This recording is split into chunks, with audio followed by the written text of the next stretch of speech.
Can we pull up a timer? Here we go. What's going on with this? Or change anything? Nah, it didn't. No, didn't. It's fine. Who cares? It doesn't This is how it matter. was last week, so. That's it. Okay. I don't know if your screen's on lock or not. But No, I have an Android. You guys have iPhones? yeah, That's probably it. as long as we can see it, it doesn't matter too much. Slater's got the proper thing for measuring as well. Oh yes, sir. Oh yes, sir. Hello everyone. We're live. We're live. So this is week 2 of Face Off.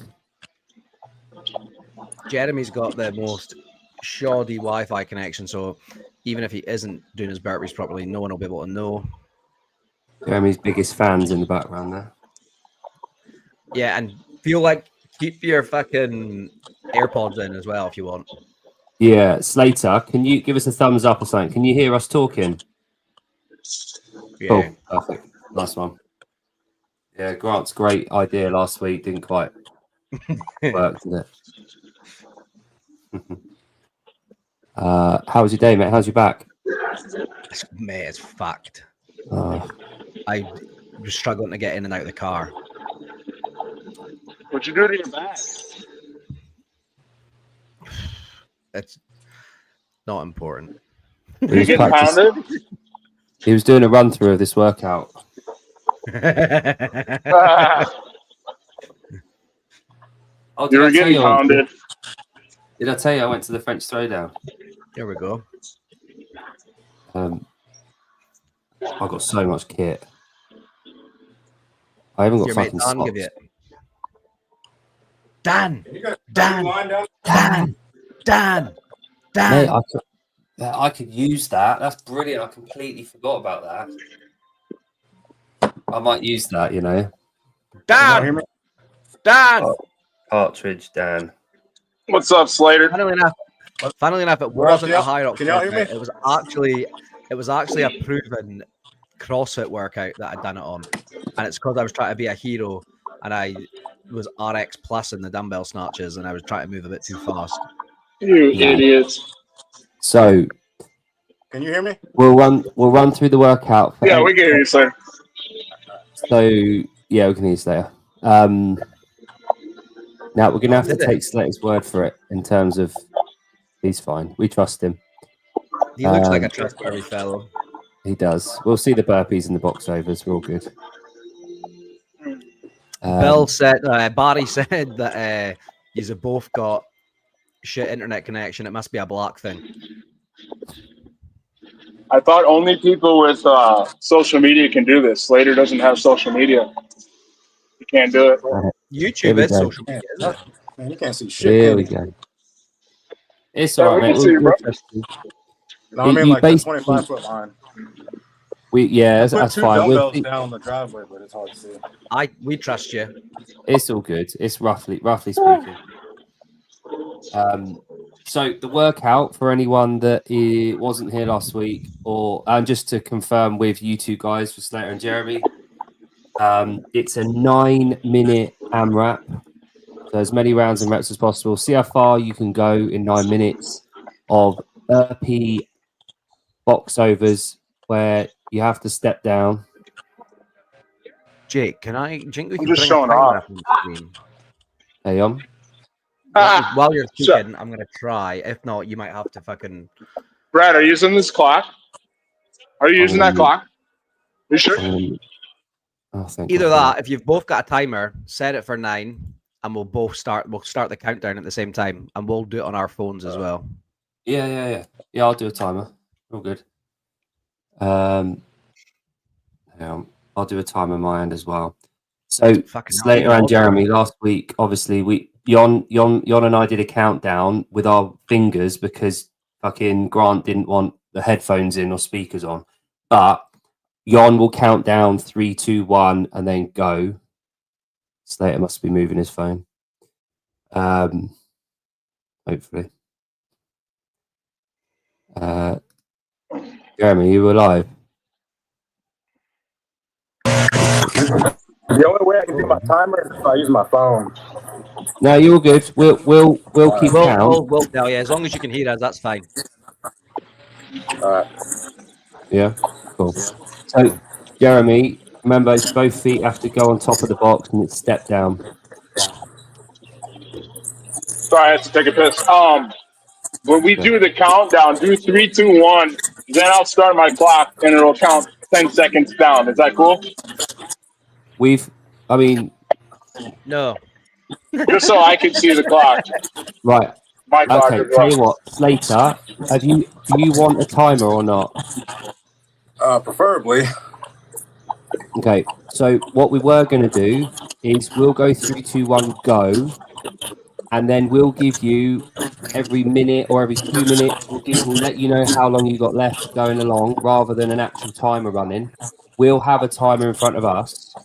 If you want to sync up a timer, that's on you. But we'll have our timer going. All right. That's fine. Yeah. I'm a visual person, Jake. I just need to see a clock. Sorry. All right. Well, I'll tell you what then, Jeremy. You start your 10-second countdown, and we'll say, you say 3, 2, 1, and we'll start our timers on your 0. Okay. Yeah. Dig it. Cool. Nice one. Jeremy's Right. a new Grant. So, Slater, do you think you're ready to go? Yeah, sure. We're Cool. going to mute these guys, by the way. There's a little bit of movement right there. Oh. What we might do, gents, we might mute your sound because there's a lot of crackling, but you'll be able to hear us. Okay. Is that all right? Is now the time for excuses, or is that after the workout? Save them for after. Yeah. If you lose, you'll get like 10 seconds to tell us why you lost. Okay, fair enough. Okay. Right. So 3, 6, 9, 12, and 100 feet farmer's carry after 50. each set of burpee box overs. 50 foot. Oh, is it one? Is it there and back once? Oh, no, shit. No. Twice. It is 100 foot. So, gents, just to reiterate, it's 100 feet, which is to the cones and back 2 times. Yep. Cool. Lovely. Yep. Right. Jeremy, we'll let you tell us 10 seconds and then count 3, 2, 1. And then I'll mute you. Slater, you can hear us, can't you? Yeah, Slater, you can hear us, can't you? Yeah. Perfect. All right. Get ready. Remember to tell Ready, us 3, Slater? 2, 1. He's He's good. ready. All right. 10. 10 seconds. 3, 2, 2, 1. 1. Go. Right. I've muted them both. Cool. Turn my fucking music up now. Oh, God. Jeremy's off. Later's internet's. Here we go. He's going. Go on, boy. Who's everybody got? Yeah. Chat, Here we go. And also, I want you to tell us where you think they're going to get to in 9 minutes. I think Jeremy can get up to 18. Cool. I'm only watching Jeremy. I'm not watching Slater. Yeah. So we've got a few Slaters. That's good.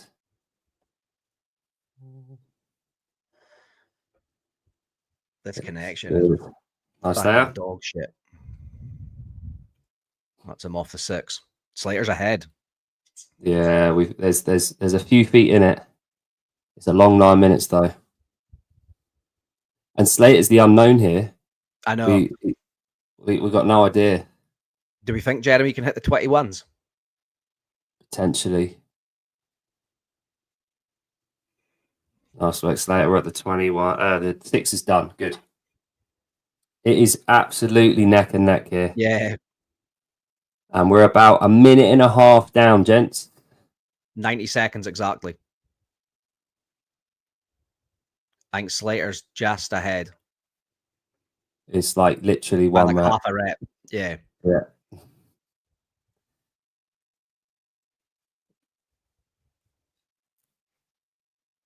Good. What would you like to know about my back? Yeah. Other than I've got Good sciatica. stuff, Slater. Oh my god. There's literally like they are absolutely Neck neck and neck. So Grant, during a don't workout at this point, if you're competing against someone and they're in the gym and you're neck and neck, it would be very tempting to pull away a little bit at this point. But we're only 2:15 in. And these short turnarounds at the moment on the early stages, they're deceptive. Yes, Grant. You're pushing that pace to switch over and to get onto the next movement. But like nice Slater. I don't think this really starts until about the 6 minutes in. No. Similar to the intent and the stimulus of the 0.1 this year that we did. It's it really tests the people's capacity for the mid distance, but also those last 5 minutes are fucking horrible. What was the workout again? Was it 19.2, which was the 20-minute AMRAP of the pull-ups, double unders, and dumbbell snatch? Was it? No, it was pull-ups, double unders, toast bar. It was a 20-minute AMRAP. I'm pretty sure. Someone will correct me. Yeah, I don't remember that one. Pretty sure it was. We'll pull it up after, but that was like fucking horrendous. Nice leg work. Lovely. That's the round of 9 finished with. So we are coming up to 4 minutes. We're at 3:45. So we're almost halfway.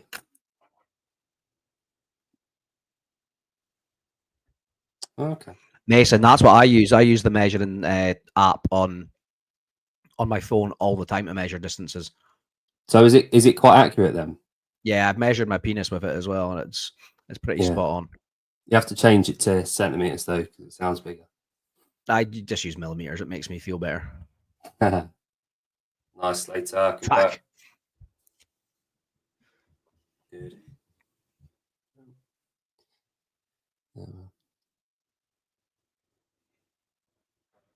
Let's go, Jeremy. Good.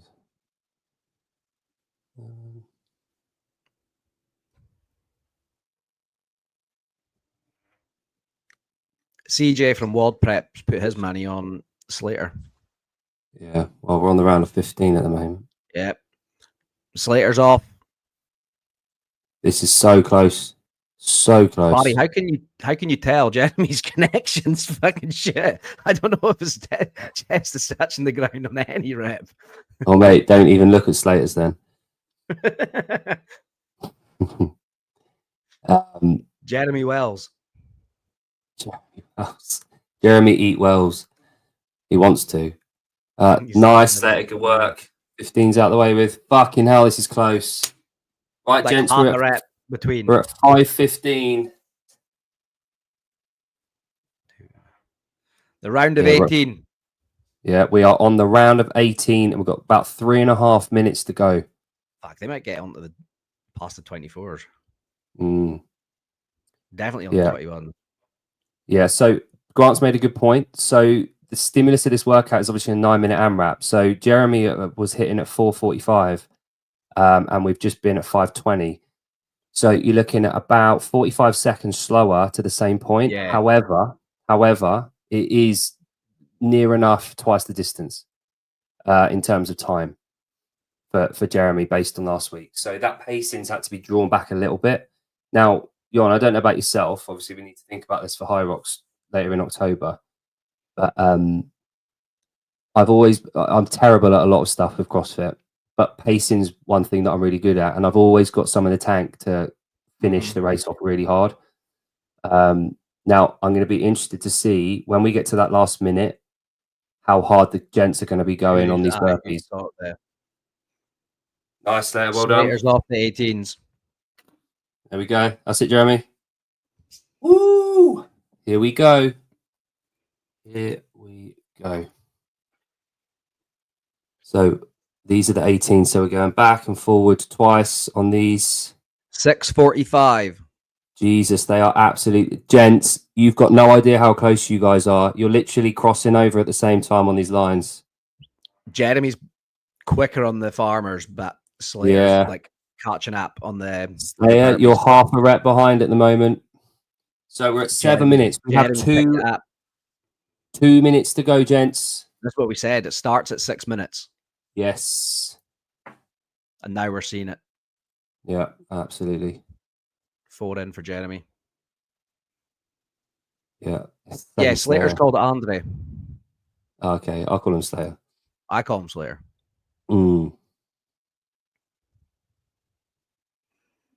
Nice. So we've got a minute and a half left, like guys, 90 seconds. Last push on these giant set of burpees. You can get these done, get that farmer's carry done out of the way with. I think it's going to be who can get the most amount of burpees after. That's 10, Jeremy. Carry. You got that. As soon as you're done with these burpees, you are straight over to those dumbbells. Get the carry done with. Every single rep will count on the next set of these burpees. Keep walking. Keep going. 1 minute. Final minute, gents. Jon, I'll let you count down for the minute because I think I'm a few seconds behind you or in front. Last handful of burpees, gents. Let's get them done. 3 more over here. Yeah. Yeah, same. It's so close. Gents, this is going to be very, very close. Don't come off the pedal now. 30 seconds. 30 seconds to go, gents. That's it, Jeremy. That's them done. Right, get moving, guys. Get moving. Well, Jeremy's pulled away. Yeah. Let's go, Slater. Let's go. Let's get it done. Go on, Slater. Let's get those dumbbells going. Jeremy is fucking fit, eh? If Jeremy can get one burpee in. No. Jeremy, fucking move. Oh, that's it done. Done. Time. Oh. Let's unmute them. Whoa. Nice. Gents, we are done. We are done. So that was by the farmers. That was insanely close. Insanely I had a burrito like an hour ago, and that thing almost came up. Holy crap! So, and I thought you were wobbling when you came off that last burpee box jump. Oh, I was. Yeah. Oh yeah. Like you were like fucking. So Jeremy, I'm gonna mute you for a sec. You stay there for a sec. So Slater, how you feeling? My legs are getting gassed.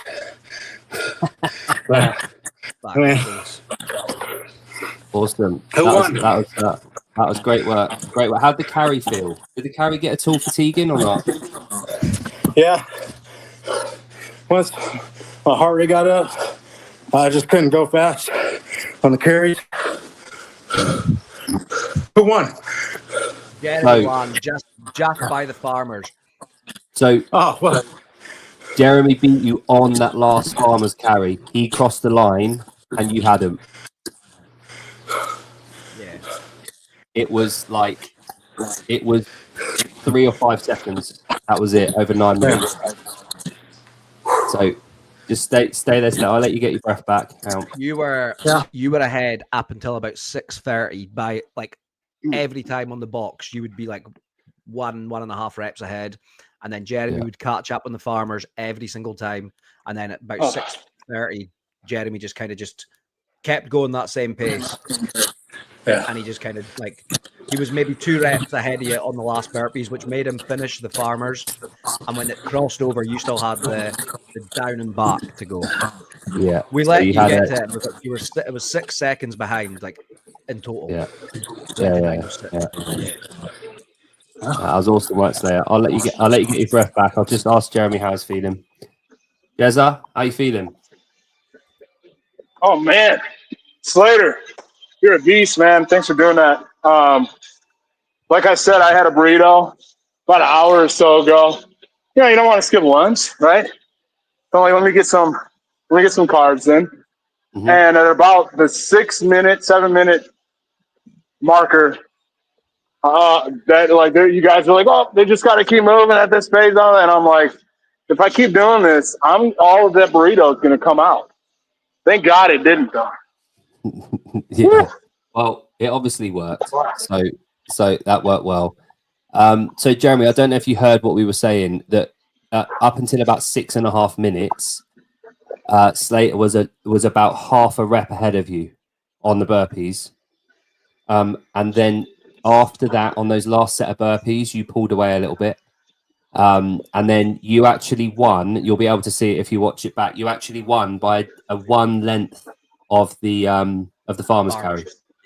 Wow. Yeah. Yeah, I heard you guys fairly early on, maybe 2 minutes in, somewhere around there. I heard you guys say, "Oh, Slater's ahead," and I'll be honest, there was a split second there. I was like, "All right, pick it up," you know.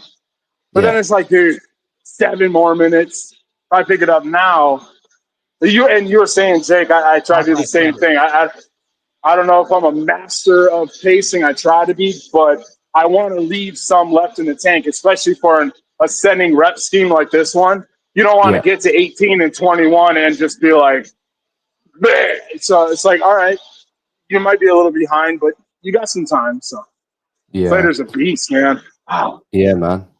He's a bit of a lad, isn't Trish likes Slater. Yeah. he? Trish does like Slater. Slater, you single Slaters? Trish is looking. No. Yeah, that was good. Slater's got the Adrian Conway look.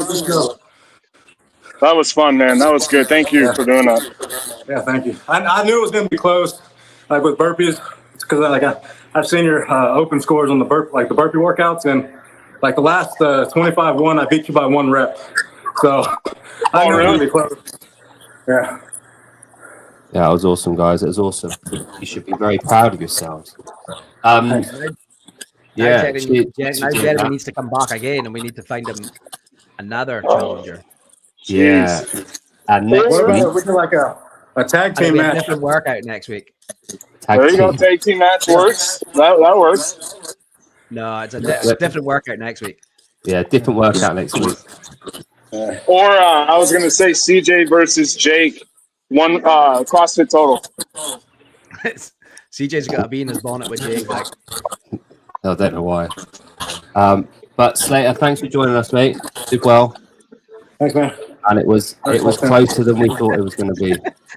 90-minute AMRAP. Yeah. Next week is a high rocks. Yeah. All right, boys. Thanks for the opportunity. Cheers, Slater. See you, Slater. Keep on keeping on, brother. You too, bro.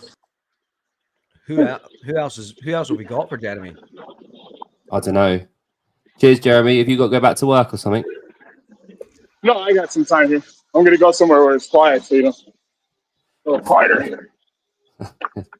All right. Yeah, I got a little bit of time if you want to chat. So I've got someone that I would fucking love to get on next week. Oh, really? I'm gonna text this person right now. Hang on. Johnny Young? No. We don't have his number. Man, I can't even guess who it is. Go to work. Philip? Philip's on a beach. Oh, no, he's not. He's home. Is he back? Yeah, I think he's back. Jake, would this person be easily guessable? No. Oh, wow. I don't know if you know him or her. Okay. It could be a her. Or yeah. Could be.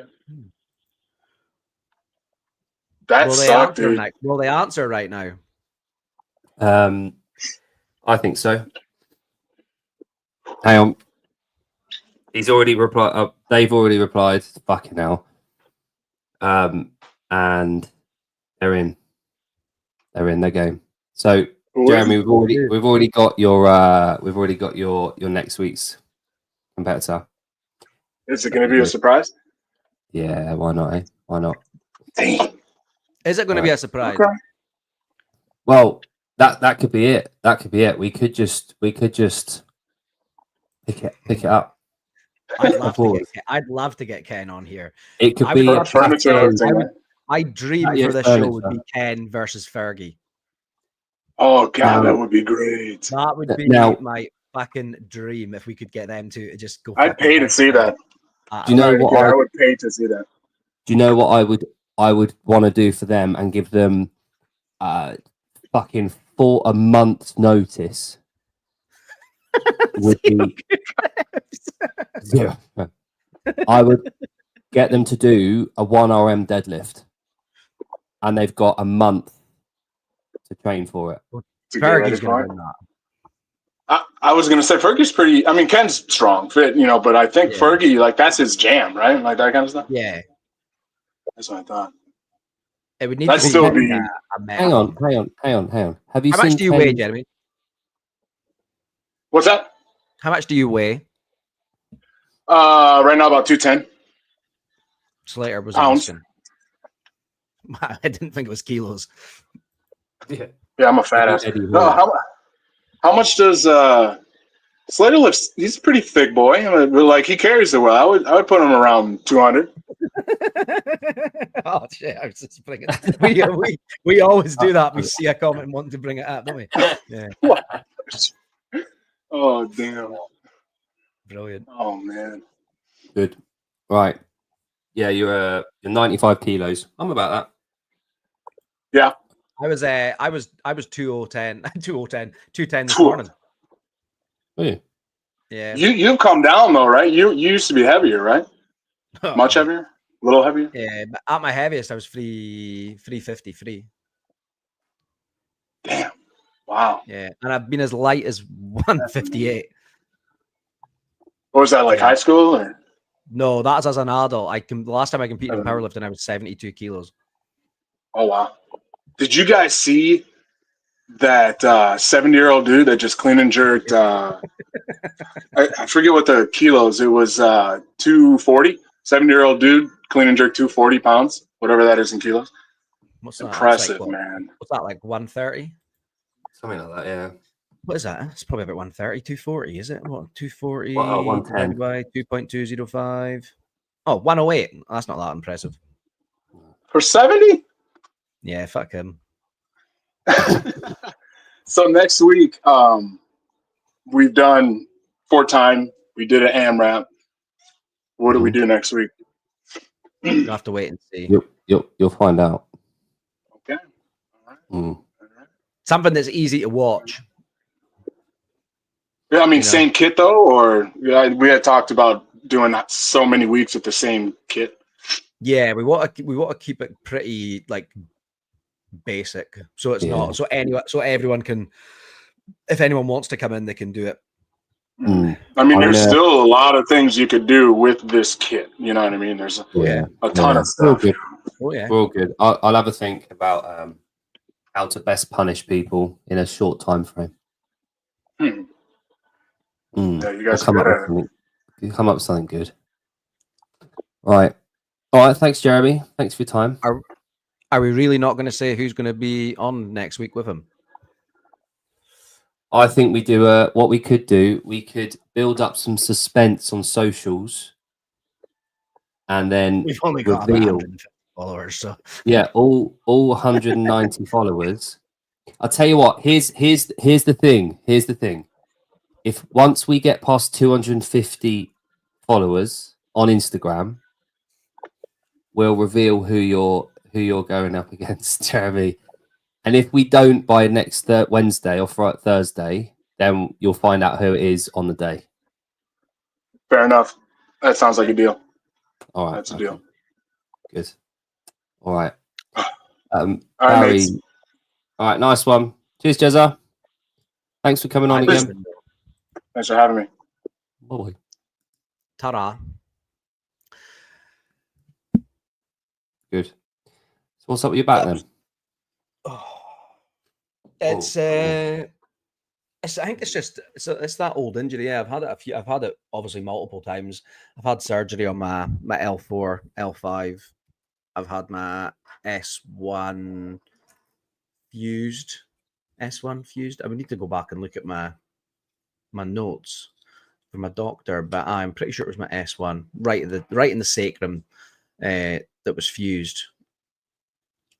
And every now and then I'll fucking do something stupid, and it fucking the disc fucking obviously fucking prolapses, and I'd get that sciatic pain. So sitting down's fucking sore, but standing, I can't stand up straight. I'm like kind of like hunched forward. Yeah. It was yesterday. It wasn't the dumbbell snatches that done it, but I felt a little bit tender, and then I was pulling carpets at the care home, and that's when I was like, afterwards, I was like, fuck, my back is goosed. And then I should have just stayed at home, and I didn't. I went through to the gym in the evening to coach clients. Yeah, my vag prolapsed. That's what it's like. My vag has prolapsed. And then this morning, I woke up and I was fucked. So I had to cancel my clients this morning. Okay. We had a pelvic floor seminar at the gym the other day. I seen that. I was going to comment on it. Yeah. Erin, owner at the gym, she's qualified physio. She's got a master's in it. And she's like a pelvic floor specialist on the island. And she, part of the coaching, you know, standards and everything, she got a load of the coaches over to the main gym. And we went through it, and we had a little bit of a chat, chin wag, about how to coach, how to adapt, how to, you know, scale as the kind of trimesters go on. Did you get to look at any pelvic floors? That was a kind of a go away and have a shot. Yeah. Not like first aid training when they bring out the dummy. You get to we'll have to get fucking Dr. Lance on for that. Have you got Ken to praise you? Yeah. I think he prays for us every day. He does. I did my pre and postnatal course. Cool. I've never really had to use it all that much, but I guess it comes in handy when I've had a few pregnant clients over the years, like. Yeah. I mean, it's always good to refresh memory, and I think it's the value of like the L1 and L2. You're having to redo it every 5 years. It's good to kind of reiterate, and obviously knowledge is updated all the time. Hopefully, so there might be some new bits and bobs in there. It's similar to doing your first aid course every 3 years. You know, there's a reason for it, to refresh and just make sure you haven't, you know, lost your knowledge. But also, when you're working in like a CrossFit gym, for example, you know, you're seeing, I only coach about 6 hours a week. But I'm seeing potentially 100 people each week coaching them. Of them, you know, we've got mums classes, we've got pregnant women coming in all the time. We want an environment where they're safe to come in. We want an environment where they're encouraged to come into the gym, and, you know, rather than the regular gym when they're not getting attention, they're being coached, they've been thought over. And it's always good to be able to say with confidence, exactly from the same hymn sheet for all the coaches on all 5 of the islands, that we're saying the same thing and we're approaching it with updated knowledge. Obviously, I've been through it with Katie twice. You know, we went through it and we adapted, and we've gone through it. And over the years, I've had hundreds of, you know, clients that have been pregnant. But it's always good to be updated and to be coached in things and to update your knowledge. Who asked? What if he's praying for us? Or no, if you'd come on, I'd imagine. I wonder if he has asked him. Come on my face. Yeah, we've got an open day at the gym this Saturday, and obviously it's not a CrossFit gym that I train out of. Well, coach out of. I coach from my garage and the gym Forge. You'll see it on my stories and whatnot. It's not a CrossFit gym, but we do have pieces of kit. So on the open day, they always have like a challenge. Like there was Mark's, you know, log clean and press the last time, where there was like a male's weight and a female weight. And then this weekend I wanted to do 50 cals per time on the assault bike, but I thought that might put a lot of people off that come to this gym. So we're just doing a minute max calories. Winner gets like a 200 pound. They get like supplements and all that kind of stuff. So people will go for it. I'm gonna film it and get everyone like fucking dying. Because if they do that properly, a minute max cows on the assault bike, you should be fucked up. Like, Is it assault or echo? nah, it's assault. It's my assault Nice. bike. Yeah. I'm not. I prefer the feel of the assault bike, the sound of it. The echo's harder. Yeah. It is harder because it's bigger, and it's more air. I feel with the assault bike, it's closer. You know, when you hear like the 1970s and 80s cars, you've got that like Volkswagen like engine metallic noise and a feel to it. It's more mechanical. The Echo feels more less mechanical. It feels like you are one with it, and it's just harder. Whereas the assault bike, it feels like it's an external thing. The other day, our workout that Dan programmed on. So Monday we had a Miko. So we had row, ski, bike, EMOM. A minute 4 is usually a rest, but we did 3 snatch at 50% or power snatch. So you were kind of getting a rest, but not. But the calories were dialed in a little bit. So we kept like 13 calories on each of them. For like 39 minutes, well, 40 minutes is obviously an endurance piece.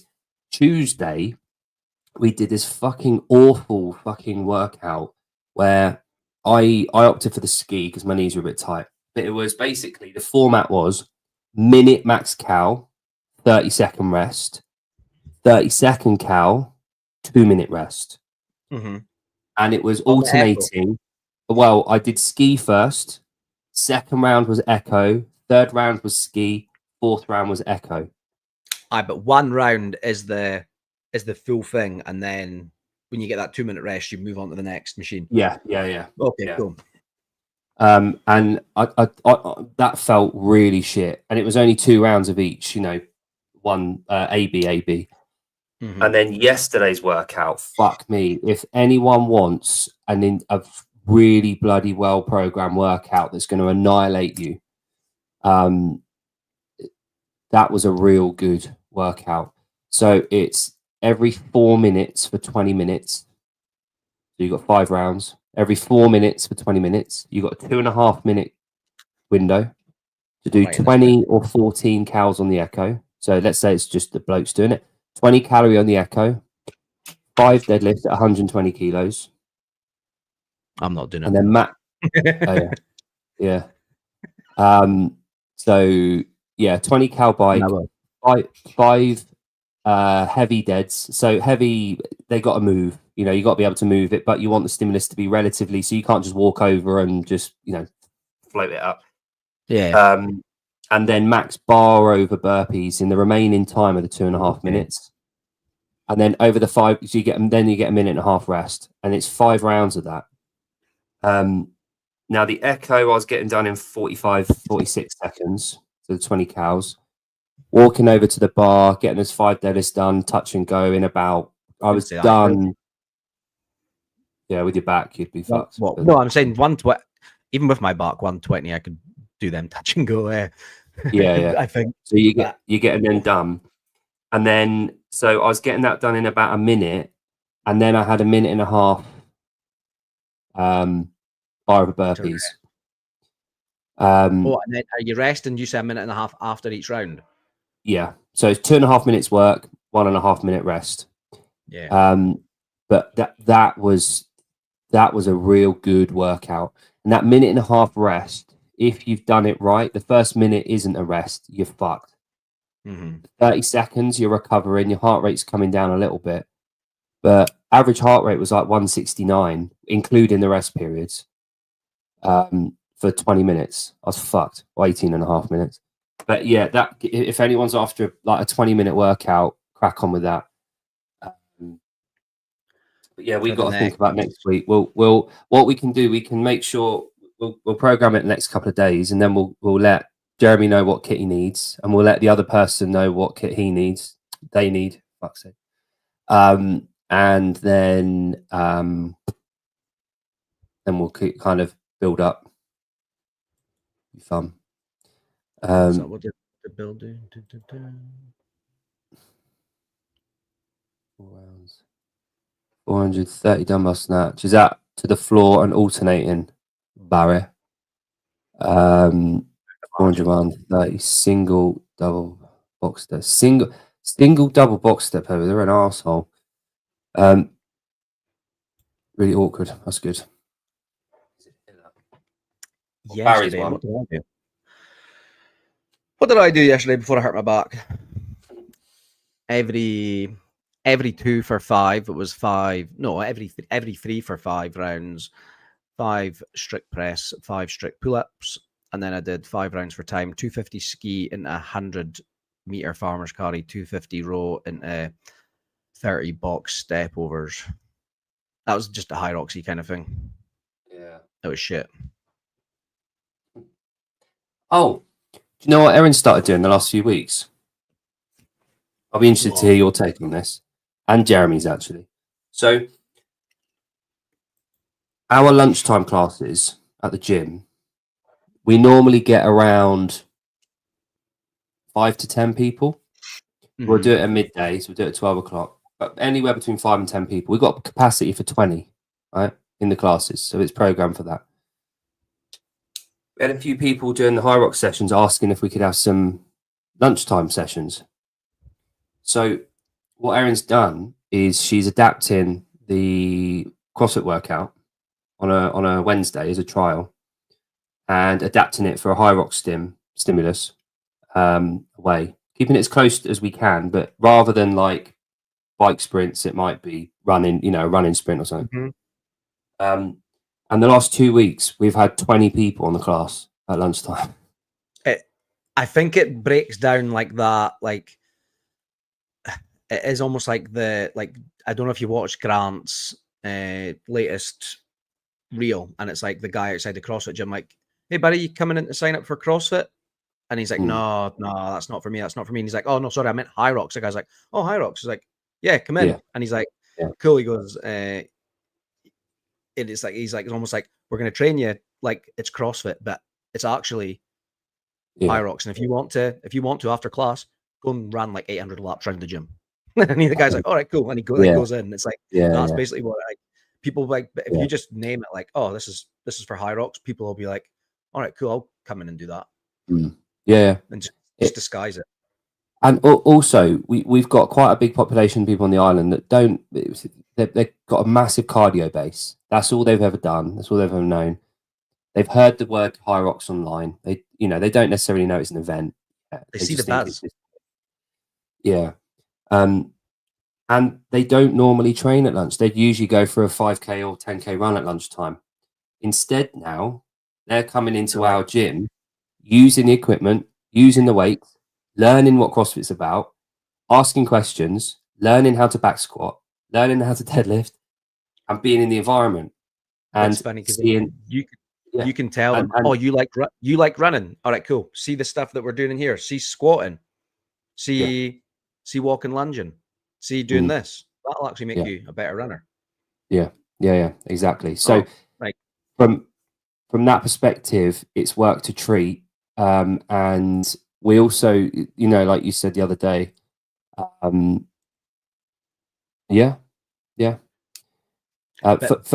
whatever reason that might be. Back in 2009, the CrossFit name was the High Rocks name, so people were going to it because they thought, oh, but now it's like High Rocks. It's just High Rocks is that new thing, It's like how many people signed up for Tough Mudder when Tough Mudder started? Yeah. Do you know what I mean? Because it looked fun. It didn't look fun to me. Like, I've never done one. But how many people signed up for it? You know what I mean? Well, it's the early adopter thing, isn't it? People always want to be one of the first people to do something. And they love to be able to say in 5-10 years, I was one of the first people to do this. And the thing with CrossFit was that it was so physically demanding as a day-to-day, week-to-week, month-to-month methodology that the people that did it and stuck with it were the fire breathers, were the people that really punished themselves. And as the science and as the programming, as the specialist coaches and people came into it, it progressed and it got a lot more specific in terms of the elements and what we were able to offer. So it's progressed a hell of a lot. And the names and the knowledge that we've got in our under the umbrella of CrossFit now is fucking madness. you don't find that collection of really knowledgeable coaches anywhere else. Like, you don't find it anywhere. We've got really, we should be proud that we've got that. And it's something to behold. And if we can get people into the gyms, however we get them in, once they're in the gyms and they see what we can do and what we offer. And again, the whole point, someone the other day asked us about if this is a CrossFit show now. And it's like, well, it's always referring to CrossFit. The fact that the name is outside the box. There's a reference there to CrossFit. Yeah. And what we're trying to do is highlight things not only outside of CrossFit and tell CrossFitters about the specialists, about what people outside of CrossFit walls are doing, so that we can learn from that and bring it back in the box. But also by getting people in from bodybuilding circles, from music circles, from powerlifting, from strong person, from weightlifting, from all the other sports that we've got coming on, right? If we're getting someone on and their followers or their viewers watch what we've talked about, and we can encourage them to at least look at CrossFit differently or promote it, we can get more people into the CrossFit gyms. So it works both ways. And that's the whole point in this. It's, that's why it's called outside the box and not Jon and Jake fuck around. The people that are sharing the knowledge on this, they're bringing knowledge that people that are in the affiliates can actually then use to their advantage as well. Do you know what I mean? When we're talking about the ultra endurance athletes, the strong man, strong woman people that are, because let's face it, there is a lot of odd implement stuff that's in CrossFit that you don't really get much kind of, exposure to unless you go to, some of the bigger gyms, or you, like, I know that in this country, you don't ever get any like odd object kind of stuff in the affiliate unless you go to like, something like Clash of the Clans or WOD on the Lock, and then all of a sudden you're like, fuck, I've never touched a log. I've never had to pick up a stone or a yoke or anything like that. And then it's like, but having these people come in and like expose you to it, that'll help. And I think like over the years, like we didn't have dumbbells in the open until fucking 2017. About then, I think. Along the way, when this new equipment is introduced, when we get new bits of equipment into the sport, it's the equivalent of companies, businesses pushing the boundaries of technology at the top end, at the tip of the like F1. That one of the main reasons that F1 exists is because the manufacturers develop this fucking elite level, world-class, brand new technology that in 10 years' time will be in cars on the road. Yeah. That's one thing about sport and competition. When all of these new things are brought in, like the dumbbells, how many fucking CrossFit gyms after the introduction of the dumbbells went out and had to purchase dumbbells? Drag rope is one other thing. As soon as soon as they start getting added into competition, gyms around like sandbag carries, the worm, how many gyms around Britain is our context? That's what we know. How many gyms over the last sort of 5-10 years, CrossFit gyms, 2015 to now, how many have got loads of odd objects in it that didn't 10 years ago, all because of at the top end, that's what's getting used. Even simply as them getting rid of assault bikes and using echoes. All gyms started fucking the mass exodus of fucking getting rid, and like over the last few years they've been buying more and more echoes and getting rid of assault bikes. Like that's what happened. Like obviously the gyms up here are up where I am are pretty small. So the likes of 57 North, Donny's gym, he's just got all echo bikes now, but it was all assault bikes before. And he's had to buy them, like swap them out one by one. When you first went, it was literally just one echo. And Jeremy, we actually have messaged wrestlers. They're not midget wrestlers, but we have actually messaged a wrestler. We've got some cool guests coming on like soon. We've got, well, we can say it here. We've got Dave Lipston coming on. Lip and Steel, as Jake likes to call him. Who else have we got? Lauren Khalil's coming back on. We've got a fun show with her planned. We've got Annie Nelson coming on after her world champ stint at the world champs. So IPF powerlifting world champs. That's in 4 weeks' time. I shared a video to Jake yesterday. I put it in the group as well, actually, of her deadlifting 235 kilos, and she's under 69 kilos herself. Who else have we got? Oliver Price. He's a musician. Yeah. Again, this isn't anything to do with fitness. We just really wanted to get this guy on. Although I will say, I've been to, because obviously I started following him on Instagram. There's a few gym memes and gym pages that I've gone to, and it says all followed by. He follows a lot of them. Okay. So I think he has got. So we might have an in with fitness there. Yeah, I think so. But that wasn't the reason why. Like Jon and I have both got a passion for like music and rock. Obviously, Jon's further down the line than I am there, but we just want to get people on to chat that we enjoy their stuff and what they create. It's fun. One thing I was going to say is I spoke to Rachel Hives briefly yesterday. Sorry, I Rachel on Rachel Hives. Yeah. So we had her on probably 6 weeks ago. I think probably about that. Longer than that. Maybe longer. Surely. I keep thinking it's May, isn't it? Not me. But so Rachel is in the adaptive division in the neurological, I believe. Yeah, and she's just qualified again, hasn't she? Yeah, I think she came third in the online semis for the game. So she'll be, if everything stays as it is, she'll be qualified. Yeah, she'll be qualified for the games, which is in fucking Vegas. That's cool, isn't it? We get her to share all the stuff that Rich sent her as well. Yeah, he sent her a fuck load of stuff. Yeah. After on the show last time, I don't know if anyone remembers, but Rachel was talking about her kids and Fronin and inspiration and what he'd done, and then we posted it, and her son was saying that Rich is better than Batman, and then we tagged Rich replied to us Rich on that story, yeah. Well, he replied, but he was hidden. Was actually because we didn't follow him, yeah, and Jon just fucking randomly found it the day after, so we replied, and Rich wanted to send Rachel a load of gear for the kids and for her, so they got in contact, and Rich fucking sent out a box of just mayhem and Rich gear, which I gave him my address, told him that the kids were extra large shirt sizes, and then I've been decked out in mayhem kit ever since. In tiny kids size. Yeah. I've got one of them on under this t-shirt. That what, Mason, that's one thing. The build quality of the assault bikes was shit. At the first gym, I had an Airdyne, a Schwinn.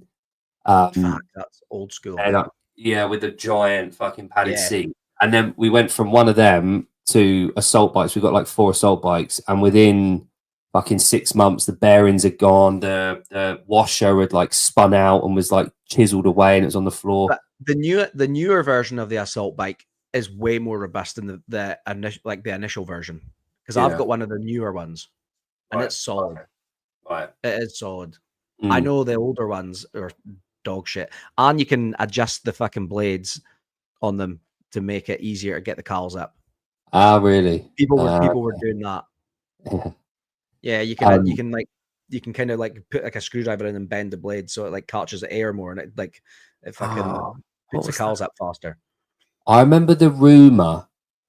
I never obviously did anything with it, but I remember the rumor, and I think it was on the assault bike, was that the way that it measured was that it read the dot on the fan that was going round, and it measured how many times it was going round for like measuring. Okay. And the rumor was that if you added another white dot halfway around on another fan, it would like double That's the amount. Genius. Yeah, if that is the case, get a bit of Tipex out and put it on the. But I mean, it is what it is. But Echo, since the Echo came out, obviously the Echo is, generally speaking, a lot better build quality. and obviously it's Rogue. So I had to go. Oh, Mason, you're here. I had to go and I videoed the fucking, and I went to a little talk with a load of affiliate owners in France on the erg strength kit. We were talking about that when Mason was on. Yeah. I had a little go on it and I had a look, and there was a demonstration. I got a few videos and shit. And I had the guy from so the French licensee for Concept is called Incept. And they were doing a full demonstration on how to use it.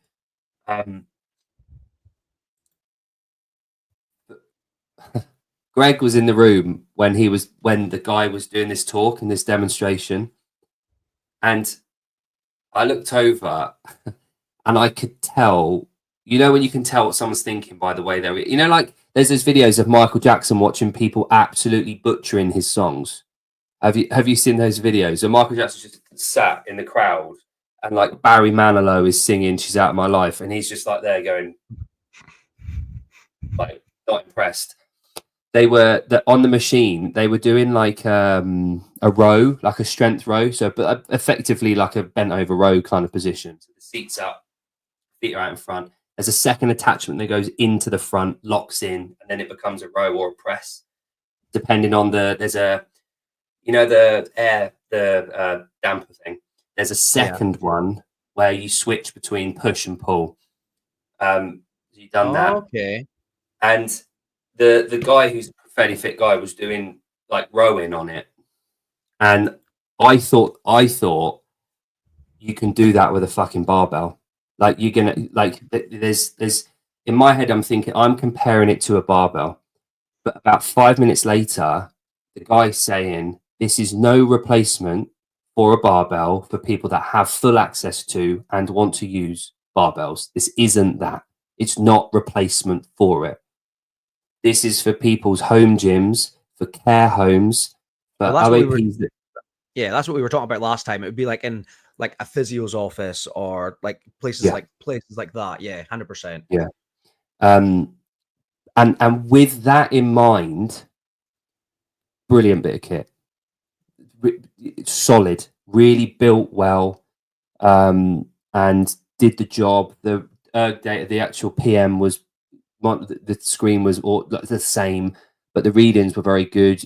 Power output was really easily monitored. The kit was easy to manage. You could switch between push pull. The adaption, there's a second wider module that you click on and you put in the front and just attach it. Did it measure your like power output? Yeah. So from that perspective, it was really good. From an able-bodied person who has full access to a gym and a key, all right, Jeffers. For me, I won't be buying one anytime soon. However, I can totally see an audience for it. And they had they have like the stands in the vendor village. They had one there, and they were getting people to do like a max press wattage for the day and all that kind of stuff. Doing competitions. So it was really good to see and really good to have a go on it. But yeah, overall, like it won't be on par with the rest of the ergs. It won't be that, but it's not supposed to be.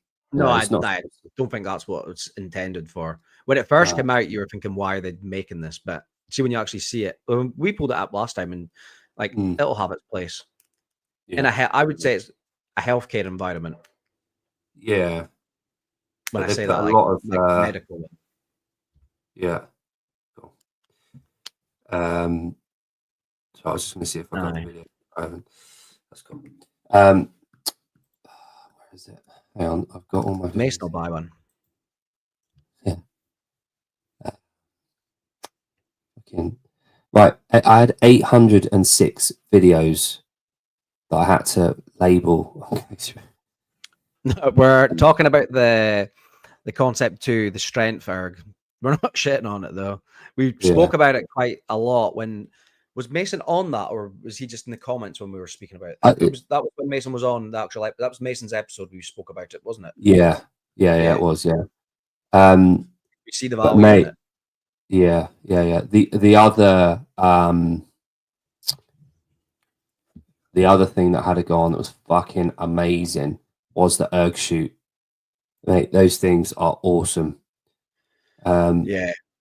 And I can see. I don't know, $1,500, maybe Yeah. more. Yeah, it's a little bit more expensive than the regular erg, but Hello, David. You're You're my bonjour. favorite. Where did you say he was from again? Danish. He's a Yeah, pastry. Danish. I don't know if I believe that though. I thought you were English, but you're very mysterious. He's Peter Andre.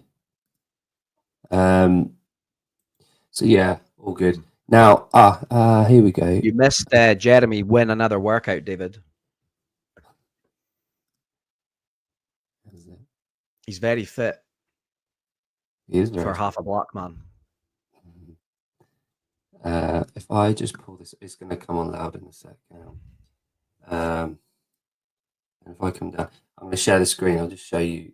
I'll show you the demo thing.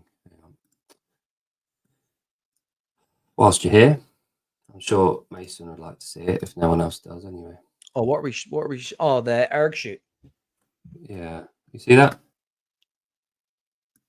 Slater, you're black. Oh, hang on. Jeremy's only half black. Oh, are you only half black too? Is your mum Caucasian? That's the correct term, isn't it? So, yeah, that's the bit of kit. Right, and we let you in. Grant thought he had the perfect workout to beat Jeremy on. Yeah. And he fucked that because he was doing pretty well. But if Grant came on tonight to do 9 minutes of that, Jeremy would have fucking spanked him. Yeah, definitely. Jeremy has the black nose. Fucking hell, Mason. You know, there's a so one of the girls I worked with. This is like 2003, right? So however long ago that is. So in a phone shop. I don't know why I'm laughing at that. Her dad was black. She's mixed race, so her dad was black, and mum was fucking as redhead as they come. And she had all black features. Sorry. She had all black features. Black men love white women. But she had what she called a white nose, and she was devastated that she had a white nose. And I always remember that. God knows why. Fuck's sake. This is derailed. Yeah. I hope none of my clients are watching this podcast. Yeah. So here's a who's who who's in that video.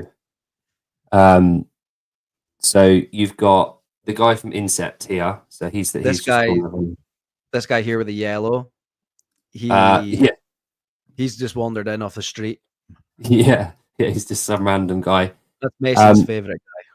Blue t-shirt with his hand at his mouth. That's Jada Coons. The Coons. I was going to say that's the Coons. Yeah, I had a good chat with him, mate. He's got arms and shoulders like he does curls and Arnold presses every day. Was he a cool dude? He was really chatty, really friendly, and like talked to me and was really happy to talk to me.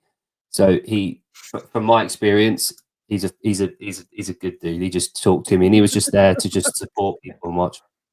And you got Ollie Mansbridge over here, who's the European director of affiliate. Did he take Carl's job? Yes. Yeah, he did. Didn't take it. Carl retired, and that he got appointed. New head of affiliates. Yeah. So Ollie picked me up from the airport, which was very nice of him. And he's the owner of CrossFit Bath. So they've been open for 13 years now. Is that where Jason CF Media goes to? Yeah.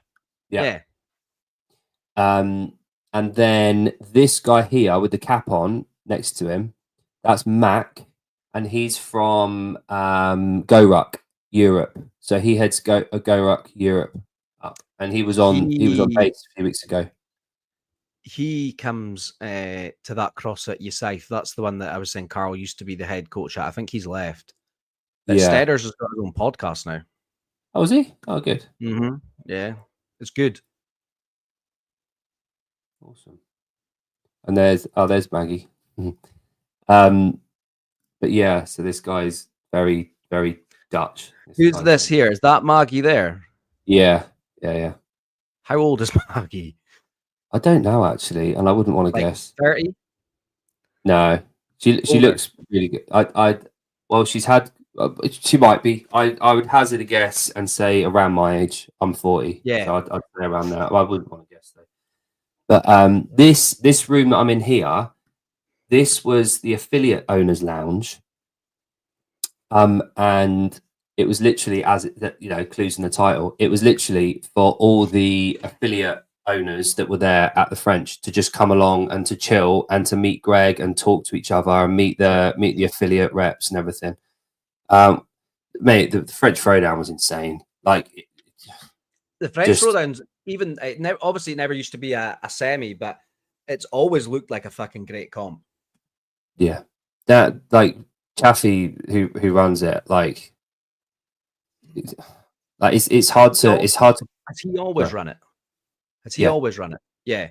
Yeah. So he started back like years and years and years ago, like 2009. He opened CrossFit Louvre in Paris in 2010. He's now got CrossFit Louvre 1, 2, and 3, inventive names, and they've got close to 6,000 members across those 3 gyms, which is quite a lot. And French Throwdown, it was their 13th year this year, and all profits every year has gone to charity. So they've never profited. They've always given it away to charity.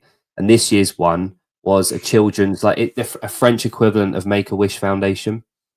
So you had the reps from there and walking around and meeting people. But just the organization, everything was taken care of.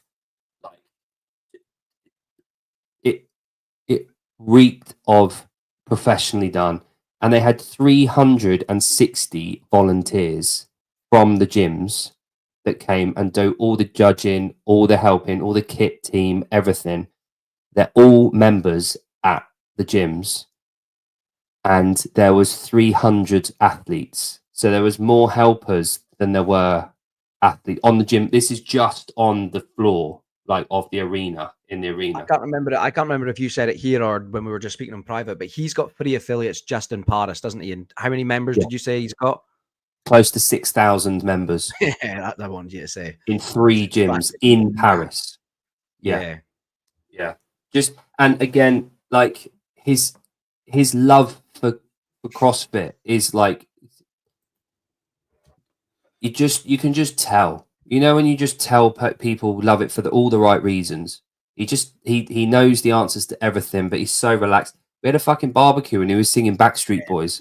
Like he's one of the people, and he's just so clued up, and he's so nice and kind, and just he's a really good family guy. So Daniel is English. This is all on the show that I did with him. I had him on for 2 hours about Easter Sunday. It was. That was a good show. Yeah, and again, like he said it all on there, but he's English, grew up in England, parents still around in London, and he comes back every sort of 6 weeks to see him and that. But he's got a kid, Sam, over in who lives with Sam's mum. They're separated, but he lives in and around Paris. But just a good guy. Just he's shaking hands with people. He's making sure everyone's taken care of. He's on the floor all the time, everywhere. He knows what's going on all the time. And it was things like a debrief.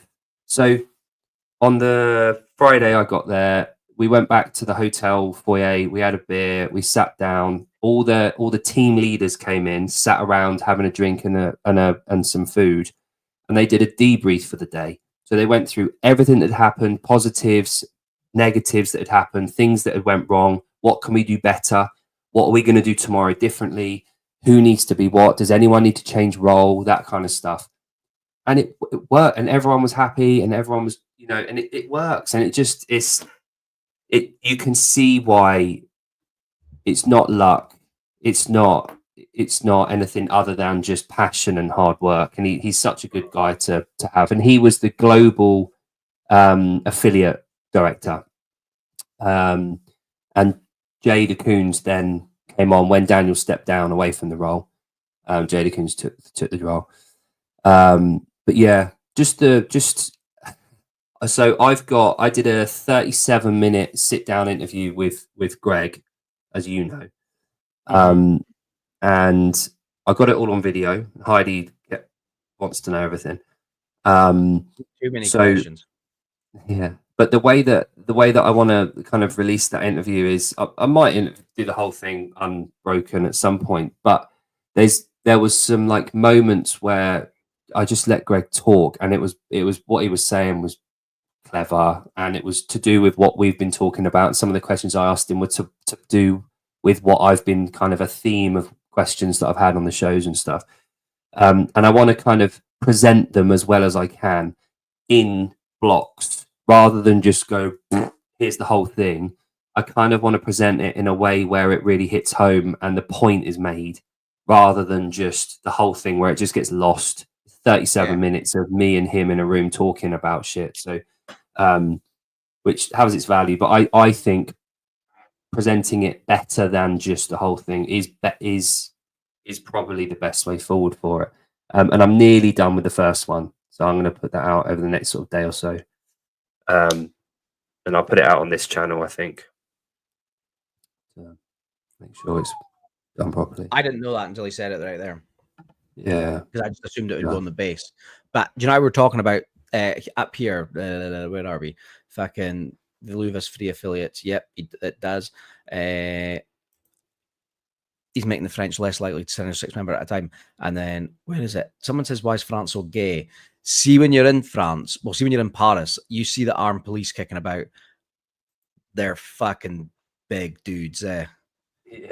You think like, you know, we take the piss out of like France quite a lot, but you would think like stereotypical, just kind of like little guys. Nah, they're like some of the dudes in Paris. When you see the armed police, they're fucking big dudes that are kicking about. Yeah. And the thing with yes, Heidi. The thing with France, obviously, like Britain, you know, we've got a colonial past. And France got quite a lot of African nations in its history, and it's still got very strong links with a lot of like Ivory Coast, Cote d'Ivoire. People can immigrate to France. They call it mainland. They can go from their native country to France because of an agreement, and as a result of that, a lot of French athletes, like you look at the soccer team or football team that France have produced over the last 20 years, a lot of their players weren't born in France. They came over and they got nationality because of that old system that they've still got in place. And it goes also with the armed forces. It goes with the police system. You've got a lot of people that can come over from African nations and become French at the drop of a hat. So therefore, the armed forces, the police, not everyone looks like a 5 foot tall, wispy haired sort of French guy with a moustache. That's all you see in the media. But that when you're walking around France, huge dudes, yeah, like 6'4", 6'5", fucking like units that are like armed to the teeth. Yeah, because they are. You can just be walking, like you can just be walking down, and all of a sudden there'll be like 15 fucking police vans come in, and they all jump out, and they're all like are like heavily kind of armed, especially in Paris. Yeah, well, it has to be, doesn't it? Yeah. If we're being honest, Paris. There's a lot of unrest in Paris. A lot. Maybe Berlin, but I'd probably say Paris is probably the center of Europe. Probably, in terms of the Well, it's when you say Berlin, Berlin's what I looked at when I went to Berlin last year for High Rocks. I was thinking like how fucking big Berlin was, and it's sat in like 890 square whatever, like 890 fucking 890 million square foot, where Paris is like just 100. Right. But Yeah. Paris, like for the square, I think it's like for the square kilometer. Sorry, per square kilometer, Berlin's got like 4,000 people, and per square kilometer, Paris has like over 20,000 people. Yeah. But Berlin's like 8 times the size of Paris. Yeah. Yeah. Yeah. It's very different. I flew over Paris, and There's a I lot flew of over homeless Paris the other night. Paris. And I saw the Eiffel Tower lit up. We were directly over Paris. That was pretty cool. It's cool at night. Yeah. Yeah. But yeah, Paris is sort of, if we're being honest, in terms of, well, it's the most visited city on earth, isn't it? There's the most amount of tourists. It's the biggest tourist destination on planet Earth. You know, it has the most amount of tourists visit it every year. And this was always a counter argument to having a monarchy is fine. It's established. I don't think it's going anywhere anytime soon. But I'm not in favour of us having a monarchy. It's not something that I necessarily, if it all started again, I wouldn't have one. However, we've got one, and fine. Find the pros in that. But the counter argument, because people always say, well, having a monarchy, having a royal family creates a lot of tourism. People come to see them, that kind of stuff. So did France up until 1776. Oh, fact. They had one, right? All the old palaces are now museums where people can come and visit. The reason Paris is the most visited tourism place on earth. Yeah.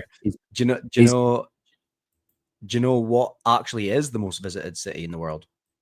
It's going to surprise you. Bangkok. 32 million international visitors last year.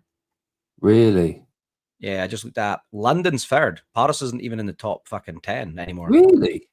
Yeah, I was when you said it, I was like, yeah, fucking right. That's correct. Got to update our numbers then.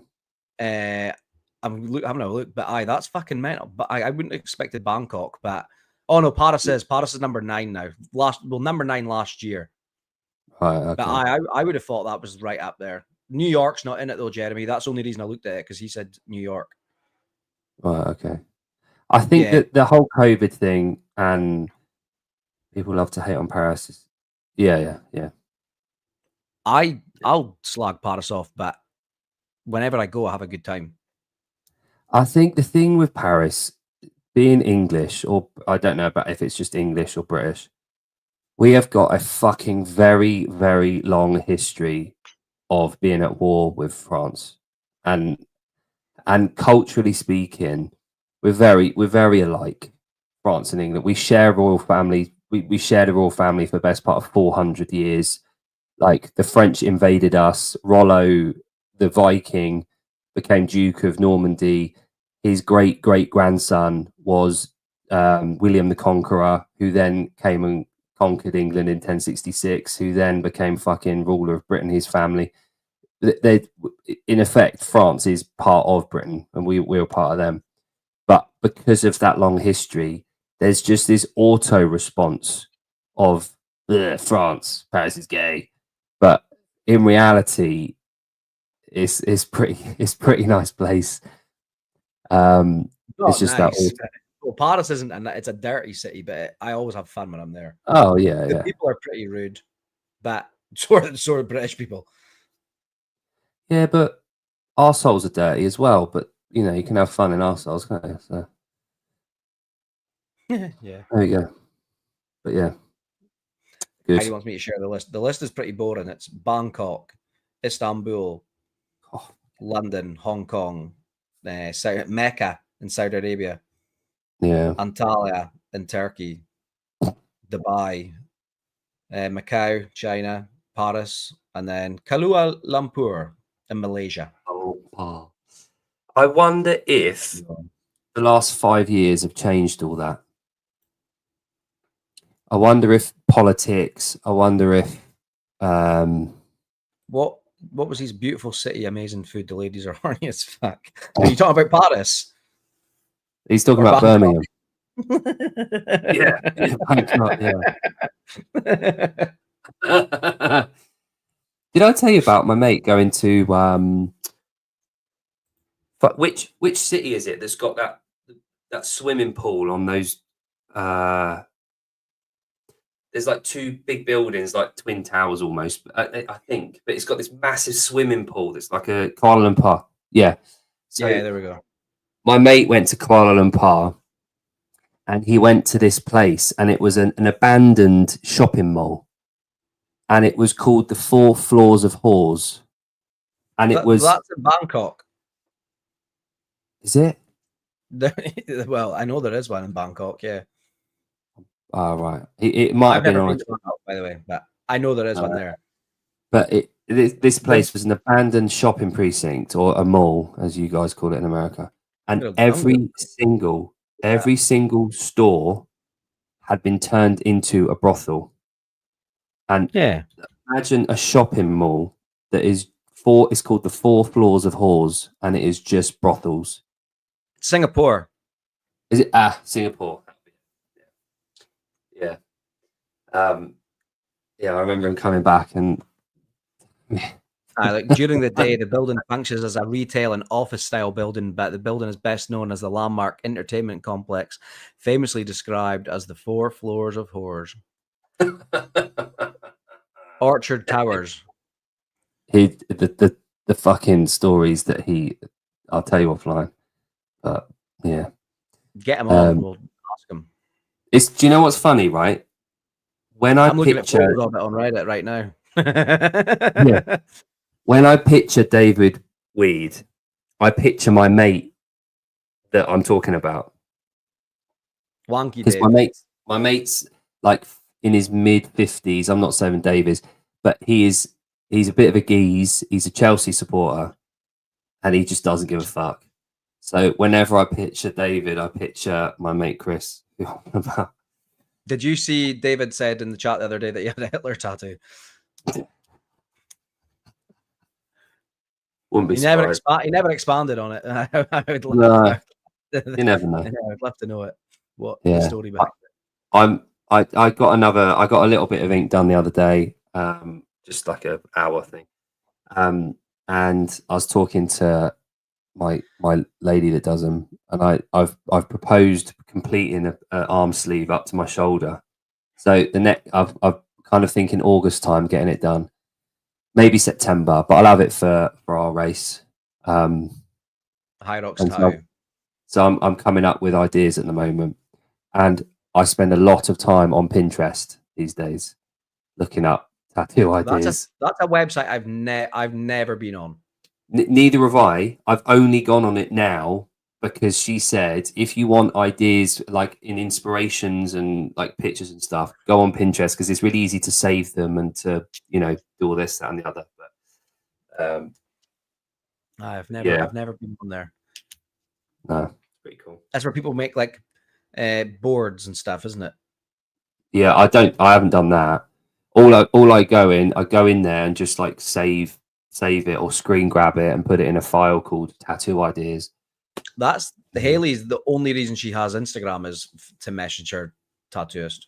Yeah. Because that's how she communicates with people. Mm. That's like her only thing. And I'll message her on Instagram. I've probably sent her about 50 unanswered messages. Well, you know how many things I send you in a day. I send her the same amount. Yeah. Did you see Garrett's message, by the way, about Saturday? Not about Saturday, but I seen one about Friday. Yeah, I can't do Friday, but can you do Saturday night at all? Maybe. Okay. I'll find out. It's 15 years to the day that I met Haley. So okay. I'm not sure what we're doing this weekend. Okay. Do you know what? I can't really do anything with my back anyway, to be fair. This is sore now. Is it? Got any drugs? There you go. Yeah, I've been taking dihydrocodone and naproxen. But I don't know if I should say this on the podcast, but I did order some diazepam online today. You see my I can see it twitching. yeah, I've had that for 3 days. But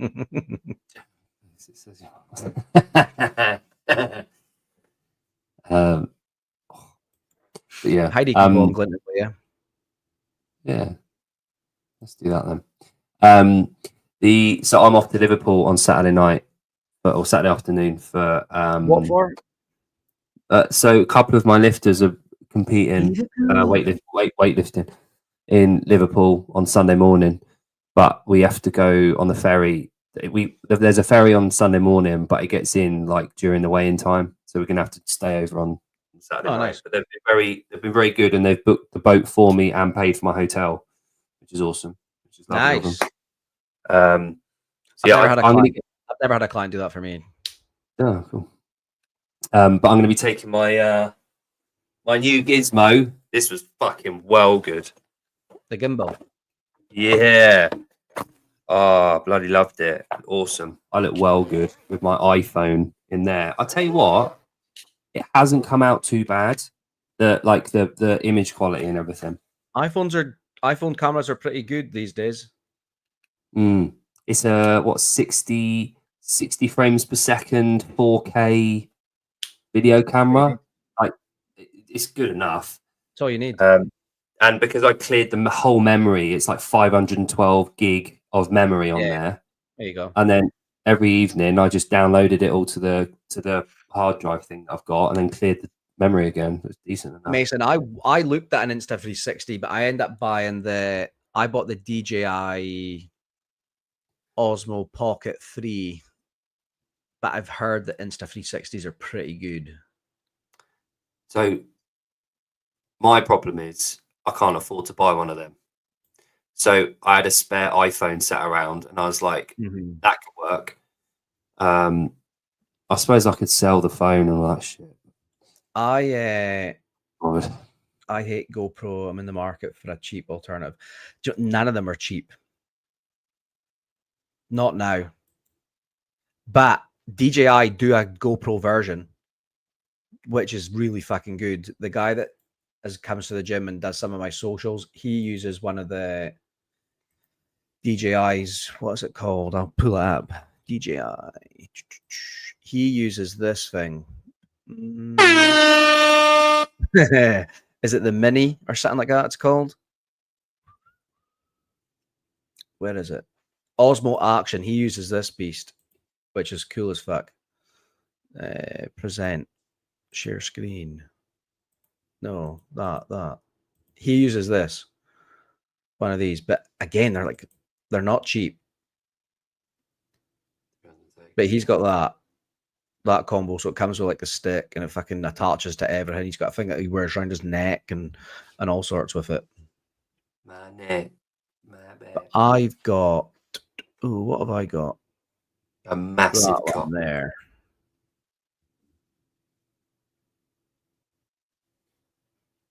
I got one of these packages, right? One of these, and it's way more expensive. I got that, and it's way more expensive on the website than when I got it. Like by a couple £100. Because I wouldn't spend £600 on one. I need a better mic. Mason, you get them on TikTok shop. People sell like the knockoffs of like the Osmo cameras and stuff, and they look pretty good. It's probably made in the same fucking factories. And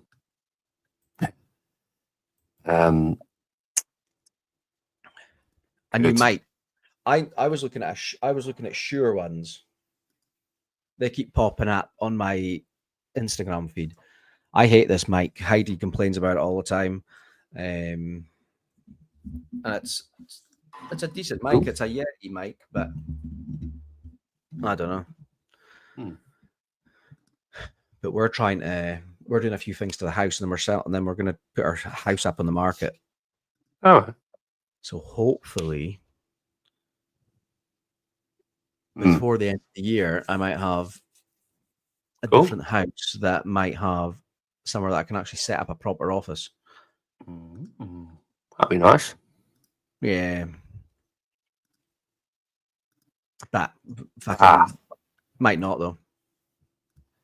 YOLO. Yeah, you can say that as YOLO. well.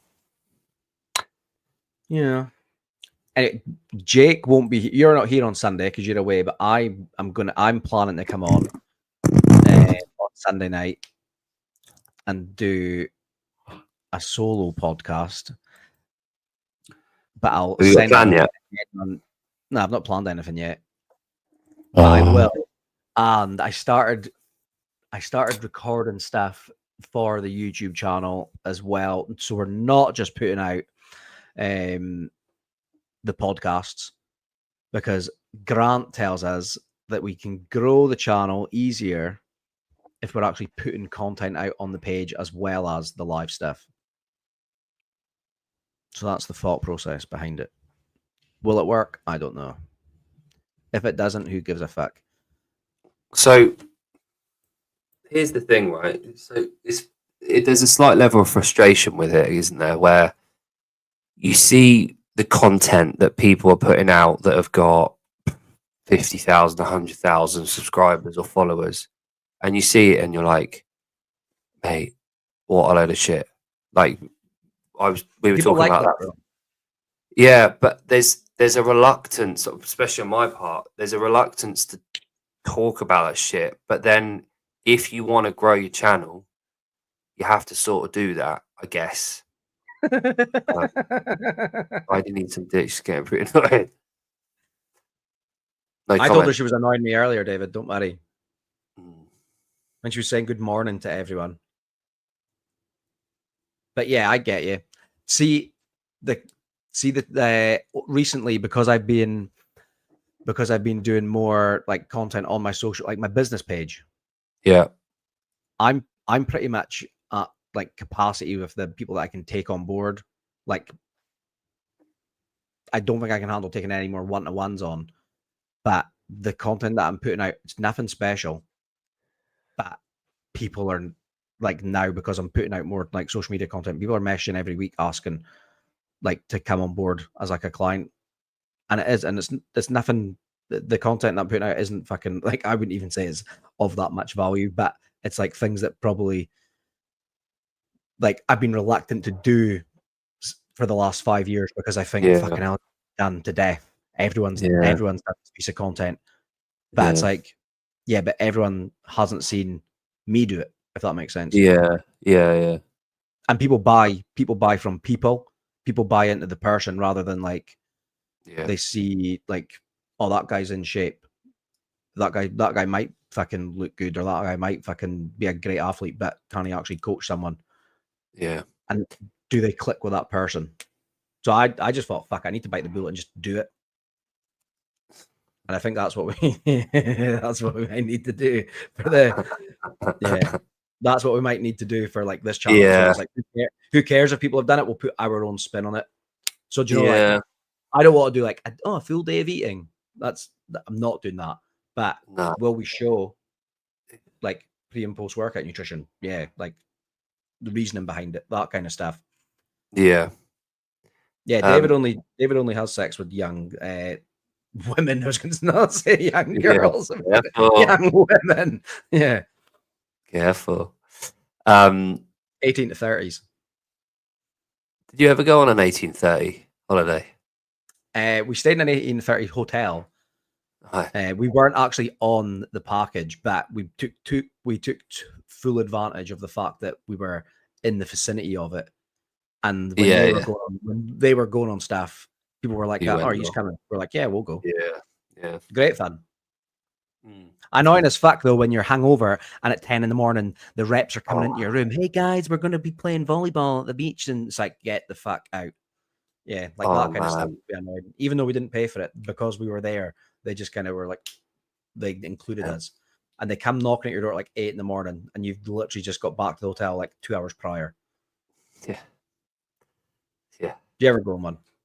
I could tell you some fucking mental stories from like Magaluf and stuff. Yeah. Remember, I'd said the other week that I'd got put in the headlock by the captain on the boat cruise. Oh yeah. That was I wonder if I could bring it. I wonder if I could find the photos from that day and bring them up at one point. But we went on this boat cruise. We were told it was a booze cruise. It wasn't, but they did supply you with alcohol. But we took our own as well, and we were like, we made this into like a booze cruise. It was like about 15 of us, and there was like 6 Italian guys, a few Germans, and then there was like a group of like Irish like guys and girls. And it was like basically they took us out to like these caves that you could then jump off the boat, and then the guy took you in the dinghy to go to the caves, and you could like go and like do the caves. We didn't want to go in the caves, so the captain went on this like dinghy and took people to the caves. And then one of my mates was like, "Oh, I dare you go and pull the fucking like throttle back on the boat and just like see what it does." I didn't think it was going to do anything. So I went up into the fucking thing when I had put the fucking captain's hat on, blazing drunk, and then just pulled it back. Nothing happened. And then see when I put it back forward, the boat just started fucking going through the water, and I had no idea how to stop it. No idea how to stop it. And he comes racing up beside the boat, and he's fucking like screaming at me to fucking tell me how to turn it off. And I like turned it off, and then he got on the boat and he put me in a headlock, and he started trying to fucking like punch fuck out of me, and all my mates are trying to pull him off me. And then he like makes me go and sit in the under the deck until we got back to shore, and he was like threatening to go and get the Guardia and stuff. And then all my mates managed to like calm him down. And then we got back. I was fucking mortified because I was only, not even 18 at the time. We went on the first lads holiday when I was 17. I thought I was getting fucking like done in by the guards, like the Guardia. Yeah. Not fun. Mate got his leg broken on that holiday. Got chucked down the stairs at BCM by the bouncers, and the way he fell, fucking snapped his leg. Nice. Yeah. Magaluf has changed days now. Yeah. My mate, who's early 50s, he was a club rep in Ibiza during the 90s. When it was good. He's got some stories, boy. Yeah, he did one season as a dancer in a nightclub, and there's a picture of him dressed up as like a sailor in a cage hanging above the dance floor dancing. It's fucking brilliant. But yeah, I went on a few, but the one that always tickles me as a 40-year-old guy thinking about it now was I just basically started seeing this woman before I went on this. Yeah, I don't know why I said person.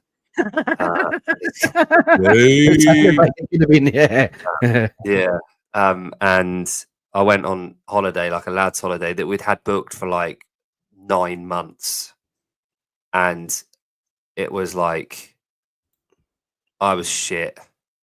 Like I was such a little tosspot. It's like I'm not gonna be doing anything. I'm gonna go to bed early. I'm gonna do the and what a fucking waste of time that holiday was. My mates are like getting up to all sorts, and I'm in the room not getting that drunk, and I'm sat in the corner like a fucking cuck. I had a girlfriend the first year I went to Magaluf, and the second year, and everyone was like, "Oh, Shagaluf." None of my mates were shagging him. It was like the fucking in-betweeners. Yeah. We had the best time, but we were like 16, 17 years old. It's what, 2001, 2, 3 era? Oh, I'm 38 now. So we're talking like fucking 20 years ago, yeah. And that's when it was fun to go to Magaluf. Now Magaluf's very much like Ibiza, I think. So it's like everyone's trying to look the part. Whereas, see, when we were going, you were getting people like Pat Sharp, that was like the DJ. Sousa. Like that was like, so it was like, I've got him because I've got a story about Pat Sharp. I'll bring him up. Hang on, I want to get a picture of him. It's Matt Sousa. Hang on. Pat Sharp, like fucking yeah. Hang on. Is this my screen? You can find it. Nah, that was mine. You can get it. Oh, I've literally pulled that fucking thing up as well. We went to it was Boomerang, I think the club was called Sousa there. Like, Sousa, look. yeah, the club was called Boomerang, and he was the DJ. And when he was leaving, everyone was like high-fiving him and stuff. And David might know who Pat Sharp is. I doubt the Americans will, but he used to be the host of a show called Funhouse. It's a whole lot of fun. There's prizes to be won. Yeah. And he was a big deal in the UK as kids, but obviously as like a 17, 18-year-old, you didn't care who Pat Sharp was. And I went to, like, everyone was giving him high fives, shaking his hands, telling him great set. And we were all drunk, just rowdy Scottish boys on holiday. And I put my hand up like that as if to high five. And when he went to do it, I pulled it down and he like proper went in for the high five. So he like proper fell forward. And then I was like, sorry. And I went to like put my hand out to shake it. And then I did that whole like, thinking I was he fucking like leaned forward to like try and like punch me. And fucking one of my mates kind of pulled me back, and then the bouncers grabbed him as well. And we were all just like laughing, but he was getting like so irate. I mean, like when the bouncers were pulling him out, his legs were like kicking up in the air because he was like trying to get away. And I was like, I can't believe that fucking happened. Pat Sharp. Oh, fuck. We were just little dickheads. Crin. You know, when you look back and you know, there's moments, there's a couple, everyone's got them. Every bloke's definitely got them where you're like, if only I could go back and do or say something different right then. Like just cringe. I think I would have still did the Pat Sharp thing. Yeah. All right. Fair Because enough. I was 17. Yeah, exactly. And it's a good story. No, that was 2004. Because it's when the Euros were on. I think it was Euros. Is it Euros?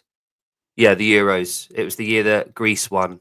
Ronaldo was playing for Portugal. I was in Magaluf when Michael Jackson died. Oh, yeah. Mm-hmm. I had tickets for him at the O2 then. I've still got it somewhere. They gave you the option to get your money back for the ticket, or because it was the This Is It tour was on there, or you could get a laminated like ticket thing. I went for that. No, so it wasn't that. He died before you got to see him live. Well, the conspiracy theorists would say he booked 50 straight days at the O2, sold out, and then died before he had to do any of them. Annoying. Tornado watch here. Cool. Oh, the tornadoes. There's mini. There's a weird stat, right? And I didn't think we had any. There's a weird stat that per square mile we get more tornadoes than any country on Earth, but they're fucking tiny. They're like they're non-existent. They're nothing. It's some weird stat like that I heard. It might be like the fucking Paris thing again, but yeah. Or it might be earthquakes or something. I'm pretty sure it's tornadoes, but no, we don't. The most noteworthy storm occurred in Nairn. 18 casualties were taken to hospital when a freak tornado hit the East Beach caravan site, and that was on the 5th of June, 1980. I remember my mum telling me about it. That's the only one that I think has ever been in Nairn. Yeah, like it's not really. Like the thing is, you have to remember with Britain, the weather's most of the time shit. We have weeks of the summer, like this week in England. I don't know, and Isle of Man, it's been fucking amazing for us. It's been real decent weather. But generally speaking, weather's not compared to like a lot of other countries. Yeah, exactly. The Gulf Stream brings in hot air and the warm water up through the Irish Channel, but because of the temperature, our land is really good for growing, and like that's why the Vikings were here, why we all got invaded a lot. I don't think you have enough asthma. Yeah, exactly. Yeah. But so the land here is really good for agriculture. That's why we got a lot of our wealth over the 1,000 years building up to the Industrial Revolution. It's why the Industrial Revolution was born here, mechanical, side of stuff. It's why we got to where we were. The 3 day. Yeah, exactly. I got my Mrs. convertible out. Been riding that. But yeah, I had the kids cutting the grass today. Did you see that? Yeah, with scissors. Yeah. My Donnie strimmer was fucking raging. Oh mate, he was not so when he turned around and looks at you, I just thought, oh, that's disgust. Yeah, he wasn't that keen to start with. And we've been talking about like hard work and about process and about the reward and consequence and not giving up and all that kind of shit. And it was really hot. Like outside, it was like 22 degrees Celsius, whatever the fuck that is in old money. And they wanted to go in the cold plunge tub that we've got in the garden, and I cleaned it the other day, and it's sitting at like fucking 14 degrees, so it's not like it's It's cold, not cold. cold. It's still cold though. It's more like a paddling pool at this point. Yeah, and they love getting in it, and because obviously it's in the middle of the day, all the other kids are at school, and I said to them, I'll tell you what, if you cut the edges of the grass, I'll go and get you some scissors. You start that end, you start that end. If you cut and get rid of this, I'll let you go in the paddling pool, whatever you want to call it. And she just got her head down and cracked on. She was living the dream. He wasn't so much. He needed some encouragement. I don't want to do it that badly. Yeah. But Katie was there with him. I had to go to work for a bit. But yeah, he cracked on eventually and did it. Then he sat on his turbo. We got a rolling road we borrowed from someone with a bike in the garden. So he sat on that for about half hour. I kept Adam off school today. Yeah, I cancelled my clients. He was having a bit of an emotional morning, and I was like, "Do you want to stay at home with me today?" He was like, "Yep." So we just stayed at home. We did painting, drawing, drew maps. Nice. Yeah. Good. Cool. Took him with the care home. He watched the fire safety DVD. He loves watching all the training DVD. He knows all of the training DVDs. He could tell you about like dementia awareness, fire training, infection and infection control. He knows them like off by heart. Has he watched the one from the training day in the office? that would be good. I'll need to give him that. Purpose. Yeah, he likes. He's been watching Scrubs lately. Oh right, yeah. Don't know if that's appropriate, but he does like watching it. Like, yeah. How's beats Jackass? Yeah, I bet he does because he loves Jackass. Mason, he's doing all right. He's gone up an age group, so he's against lads that are like up to 2 years older than him, and at their age, so six up to 8 is quite a big jump. He's doing well. He's coming like 5th and 6th, but he's against, and again, they're on proper road bikes. These kids, like proper racing carbon fiber bikes. Donnie's on this like heavy. Jake's put him out there on a BMX. 6-gear fucking heavy thing where we're making him work for it, and we've said to him, if by the end of this season you've put in the effort, think how good you'll be, like when he gets that, like, you know, that next level bike, and he's like, fuck, exactly. I've been coming 5th and 6th on this. Exactly. That's good. That'll do him the world of good. Yeah, I think so. And he enjoys it, and he's trying his best, and he's putting in the effort, and we recognize it, and we say well done. And I say to him, if you won it and I could tell you put no effort in, I wouldn't enjoy watching it. But I can see as a parent and as your coach on this at the moment, you're working hard, you're putting in the effort, and that's all I want to see at this age. You're only 6, you know. If you're enjoying it and you're putting the effort in, who gives a shit what bike you've got? So it's good, and the weather's decent at the moment. And he's thing is with him, he likes the stunt stuff a bit too much at the moment. He's getting into his like downhill and like jumps and ramps and all that kind of shit. And his legs are a fucking mess. That's like young boy stuff, isn't it? Yeah, exactly. And you know, when the other kids are at school, like we go for bike rides now and again, but he's just out the front, just building ramps and going up mud tracks and fucking on his own. He just loves it. And because he does that a lot. Yeah, exactly. But do you know what that reminds me of, Corey?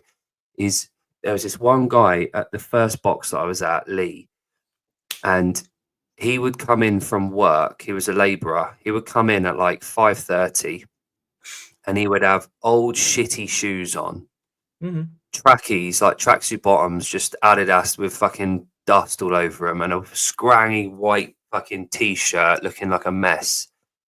And fuck me, he would dick everyone. And when I say dick, I don't mean the Americans. Yeah, he wasn't fucking them. He would destroy them. He would beat everyone. And then, like, everyone else was coming in their brand new Nano 3s at the time, or Nano 2s, or whatever it was. And, like, all the gear, all the knee wraps, all the new Rogue barbell T-shirts, all the new kit, all the fucking headbands and all that. And he would wipe the floor with them. He did not give a shit.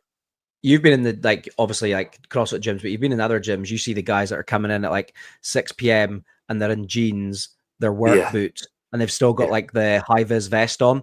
Yeah, because they like work on the roads and stuff, or like they're laborers, and then they're like benching like 140 for reps. Yeah, fucking lads. The scaffolders, they're the ones you need to be careful of.